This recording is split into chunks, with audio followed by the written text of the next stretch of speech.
And All right. Back. We're back from Aventuria. Yep. Which I kept saying Aventuria the whole time. I did that when I first bought the game. I was like, hey Mickey, I got this game called Aventuria. And I was like, I wonder if he knew that I kept adding a D to it. Maybe that's why I started doing it. That could have been. And then you finally look at the box and you go, there's no D in there whatsoever. So. Nope. So. Well, I'll let Jeb start because he's the one that found the game and bought it. So. Yes. Like I said earlier, I just was reading online people talking about this game, so I purchased it. And when I read over the rules, I was like, oh, this is pretty interesting. Like, I read that first part and I was like, the one-on-one thing is kind of eh. And for me, at least, I don't know if other people enjoy it or not. I think there's a place for it for other people. Yeah, they're actually releasing, what is it, expansions for that. Just for the dual part? Just for the dual part, yeah. Okay. So, but when I got to the adventure part, I was like, this is pretty cool because you get the story, and then in the middle of the story, you get those roles that you can do stuff. And I was like, that's pretty unique because most of the time we're reading stories for dungeon crawls. It's just like... Just background. Yeah. There's not any effects like that. Right. That adds a... almost like a choose-your-own-adventure type of element to it. So, as you saw, like a goblin came in, and then we also got to draw cards, and it could be all kinds of stuff for all we know. Yeah, so. and hitting the critical success on the one that rarely happens. Yeah. So, most of the time it's going to be just the regular success or the failure. But there is even a line item for critical failure too. I'd hate so to you that. really can really dig yourself a hole before you even start. So I got to say that I was first he showed me the box and then I was like, oh, what is that? Because of the art, right? Because of the art, and then I said archer. Yeah, and then he's an archer, and I'm like, oh, okay, but and when he told me what it was, I was like, oh, that sounds really interesting. And then we sat down, went over it a little bit, and I was like, that sounds really good. So when we finally played, I was like, yeah, you scored. Because I feel like you went in a little bit blind. Oh, totally blind. I mean, I didn't even read. I didn't watch you did anything. read a little bit. All I read was stuff people saying like better than really me. Sometimes I would have looked at the box and bought the stupid thing. So from my standpoint, I thought it was excellent. The features of the story, the way they do the campaign, the way that the battle works, all of it is pretty streamlined, pretty easy. Jeb's favorite line: if you just go in order, do this, take your turn, then do monsters, go down the row, do end whatever end game or end round. Mechanics that the scenario has, it's really, I mean, I think we looked up one thing while we played that. I mean, Jeb cuts out dead time, so you wouldn't know that, but I think we looked up one rule, it probably wouldn't even have made a difference if we looked it up or not. I can't remember. Rounding in half. Yeah, the rounding in half. So, yeah, that's certainly important in terms of damage, especially if you're one away from killing something. Right. So, definitely big thumbs up for me. I hope they keep doing more and more stories. I have to side with Jeb on the part of the duel. I feel like, I mean, it's certainly a nice add if a game can do two things. That's always a plus. Just for me, I just feel like there's so many other games that duel. We played the duel. It felt like a duel. Yeah. I mean, it felt like you were playing Pokemon, or it felt like you were playing Magic. And it wasn't like one-sided either. Like it actually came down to being pretty close. It did. I thought it was going to be one-sided when we started it, right? Because Jeb just came out and just hammered me. I was throwing like and then I got a couple things out, and I was able to hit back. He had a couple bad rolls. And then I was right back in it, and I think it came down to less than 10 points, or something like that. So it did end up being really close. We only played it once, so I can't say if it is or isn't balanced well in terms of the dueling. Right. If you watch the adventure that we just had, I think we got kind of lucky being able to withstand the beginning of that game, because the last time we got hit a lot harder, and there was quite a few misses from them. I think at one point we had 5 enemies out when we played it the first time. Yeah, because I think we were just hitting stuff for small amounts. Yeah. Like, we could never actually, like, kill something, and then it just kept growing. And so when we found out, which we mentioned earlier, and if you didn't watch that, the first time we played the game, the part where we have to guess, we only had 3 counters on there instead of 6. So coming into this, we thought we were in big trouble. I think we got a little bit lucky because neither of us were really. We rolled horribly on the guessing in the first half of this game. Yeah, but that's what I mean by them not hitting back. Yeah. I mean, you saw a couple examples of what they were hitting for, 11. Yeah. Yeah, that one hit me for 10, and then I got hit by 7. And then, so, I mean, you only start with 40 points. You start getting hit 10 at a time. Yeah. And remember, you got to make a decision what you're throwing in the pile. Early in the game, I threw one of my healing things down because I was like, well, I needed the endurance. You saw what I had in my hand. Oh, yeah. I did not want to get rid of all the stat boosters. Yeah. If it would have came down to it, I probably would have started tossing the melee stat boosters because that is my worst. Right.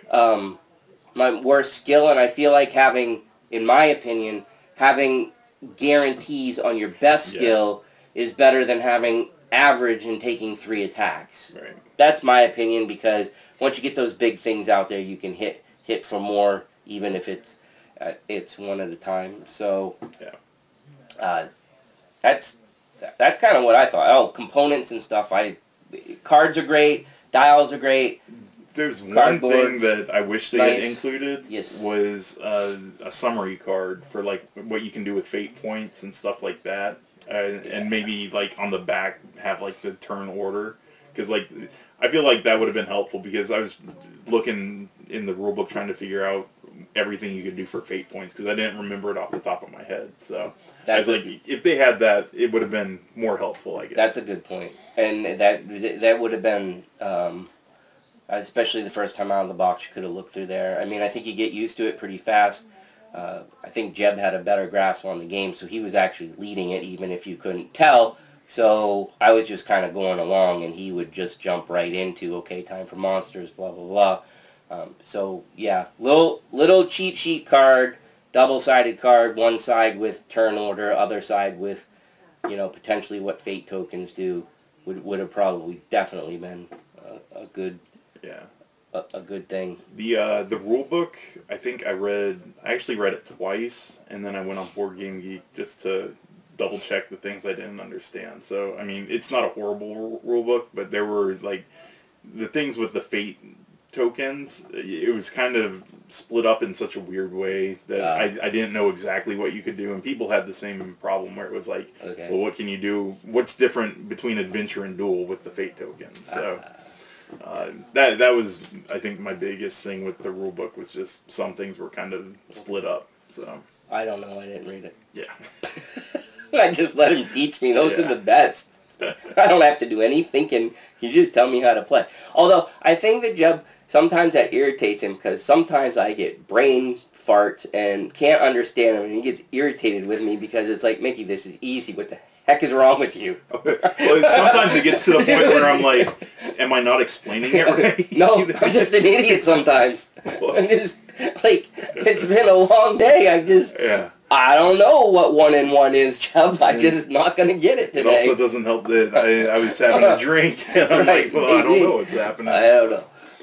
But yeah, I definitely enjoyed this game. They've got 3 expansions, like story expansions out, and I purchased one of them, and that comes with a 3-part or a 3-act adventure, 2 short adventures, and a new character hero. Oh, that's pretty good. I think that's a good buy for just like an expansion. So if the other ones are like that, then that's a good amount of content. And I don't, from playing it, I feel like the game's got a bit, even once you know the story, I still feel like it would have some replayability, because you can switch characters, and because of the way that the game sets up, most likely it's going to set up different the next time around. Right. Sure, you're going to know what's going to happen. That doesn't necessarily make it any easier to accomplish it, though. Right. It's just like, oh, it's kind of neat to have a surprise at the beginning of the story. I had just as much fun playing that for the second time. Oh, yeah. Even knowing what we had to do with with the kobold. Yeah, we got different stuff than when we first played. Like my critical success of getting us another card, I think we failed it and we had to like lose a card or something. Right. So I mean, that being said, you're at a little bit of advantage because you can try to strategize a little bit once you know what the story is and like what some of the enemies do and things like that. But I mean, it is a deck of cards. So even if I have a strategy like, or I'm gonna dig through my deck until I get such and such, it might not pay off for you. Right. You might wait too long. In this game, you don't shuffle your discard. Right. So digging through your deck is going to hurt you eventually. So, I mean, eventually you're going to have to put stuff down. Hopefully you get that good card later, and hopefully the game doesn't throw it away because the game threw away my instant 4 damage card. I was a little bummed about that because I thought I was going to be able to drop a hurtin'. Especially once I had that bow so powerful, I thought I was just going to be able to just knock somebody off in one turn. But it's okay. I set up so Jeb had all the easy work to do, so that was pretty nice of me. Yep. Thank you. All right. Let's see. What are some of the standard things that we do? We do likes or things we remember. Who likes it? Whatever. Well, I think people who I'm rambling. Yeah, people who like adventures are going to like this. So I think even dungeon crawl people would enjoy this. I do too. Even if they're not card playing people, I think it still presents a good story. Some people just don't like reading cards and interpreting cards, though. They'd rather have, once I know a set of rules, this is how I move around the board, or this. Yeah, because like Descent, you just have your 4 or 5 cards in front of you. Once you know what that is, you just do your the stuff. Same thing every time.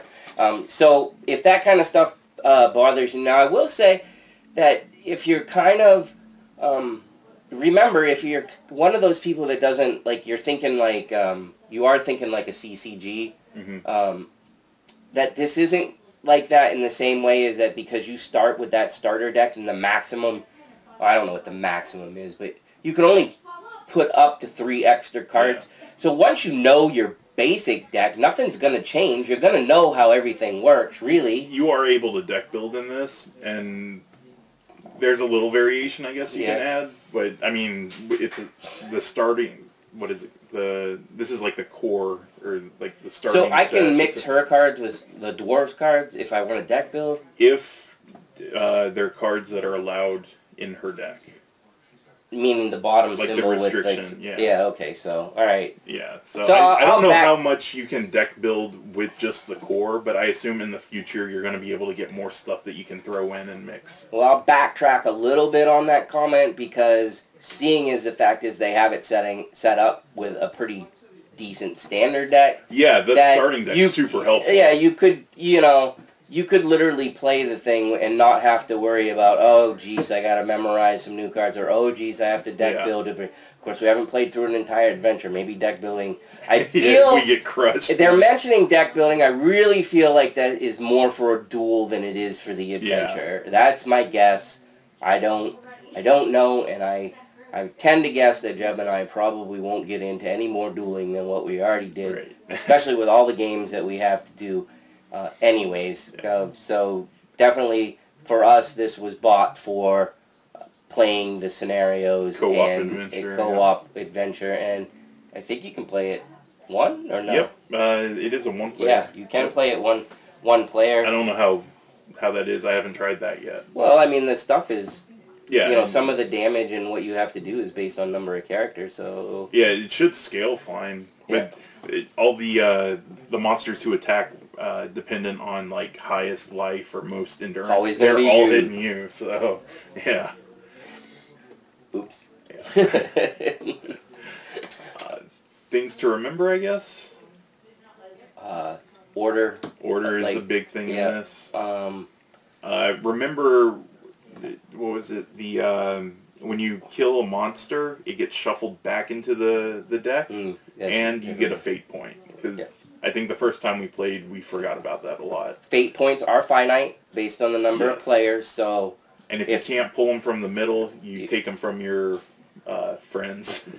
So it's like a force. But you don't have to, do you? Yeah, I think so. Oh, really? You do have to take it. In one way, unless, you know... There's nobody has any secret agendas, so it doesn't... Right. I mean, even if your friend has it, I guess, and if they get exhausted, it goes back in the middle, right? Yep. Yeah, so it's kind of silly to even tell you can take one, other than if you've got a friend that's being a jerk, and you're like, no, I want that, because you're not going to use it on me, I'm going to take it so I can use it on myself. Right. So yeah. What else? I think the time counters, it's pretty easy. When you remove it, you check the card, so I don't think there's anything that you have to do with that.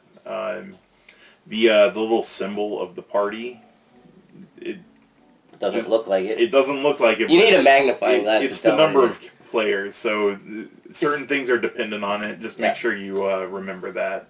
And then always the dodge roll. That's one that I was forgetting a lot. I think that's easy to forget because in this first adventure there was one and the boss and like one enemy in the deck had it, so by the time we got to stuff that was requiring the dodge roll in terms of the enemy, they just didn't have a lot, and in terms of, I know I reminded you once about your own, I think. Yeah, because I forgot about it. But yeah, that is definitely easy to forget.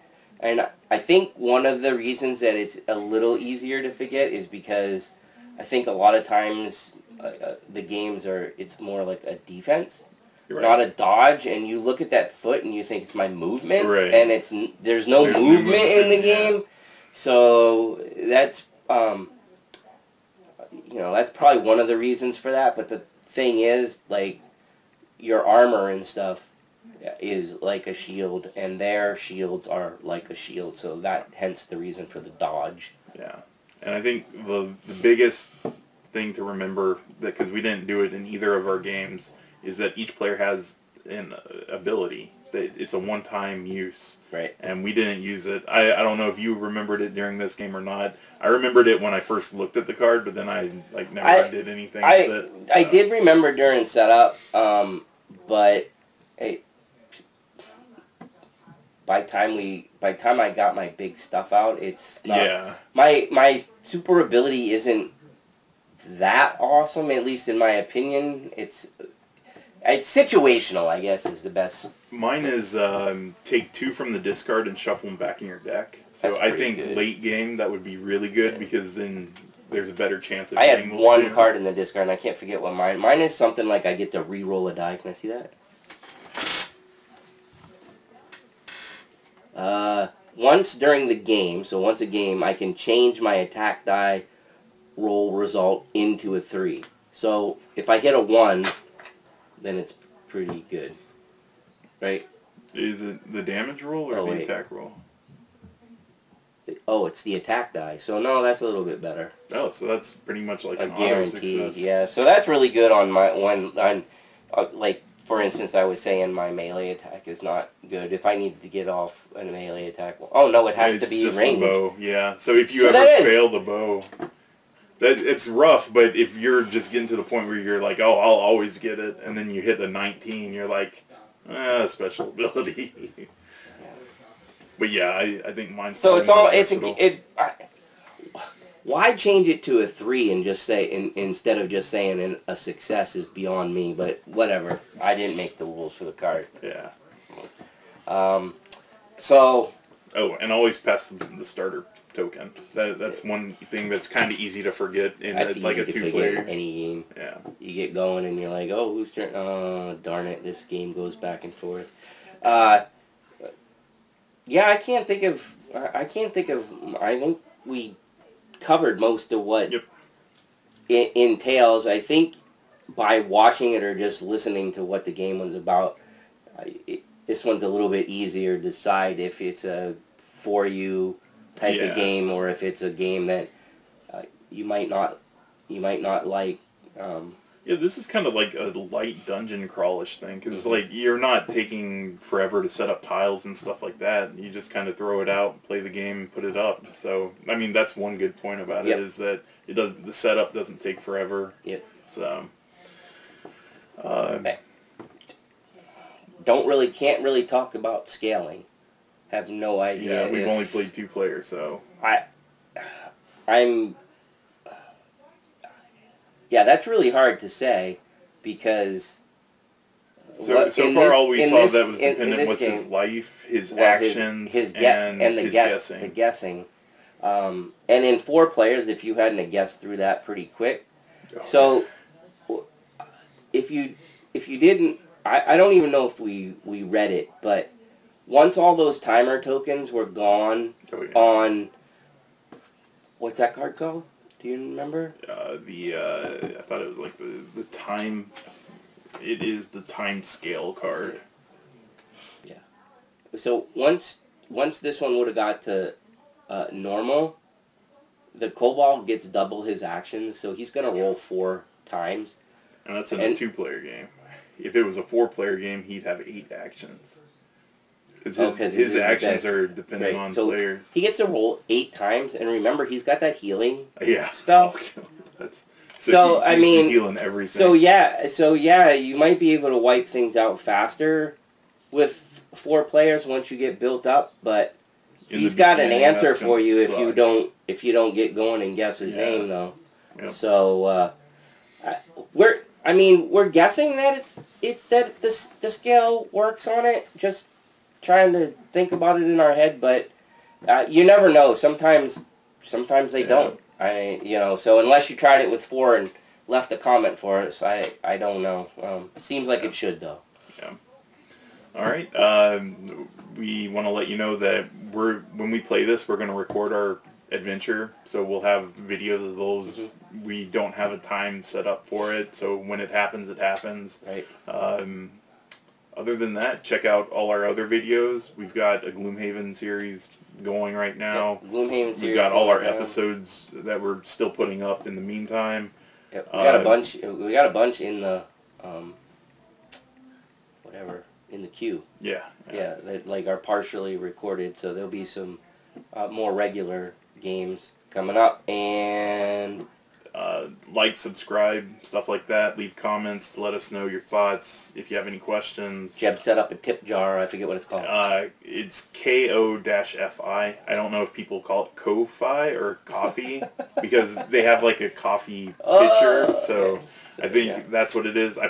The link is either in the description of this video or I had it popped up. So if you guys want to tip us, then we'd appreciate it. I think all the money we'd get would just go for equipment right now. Or if somebody asked us to buy a game we didn't have. That's true, yeah. Right. Yeah. So, if you guys want to support us that way, feel free to do so. Right. Other than that, I think that's everything. That's it. So, see you next time. Boards and booze, booze and boards, with Mickey and Jeb.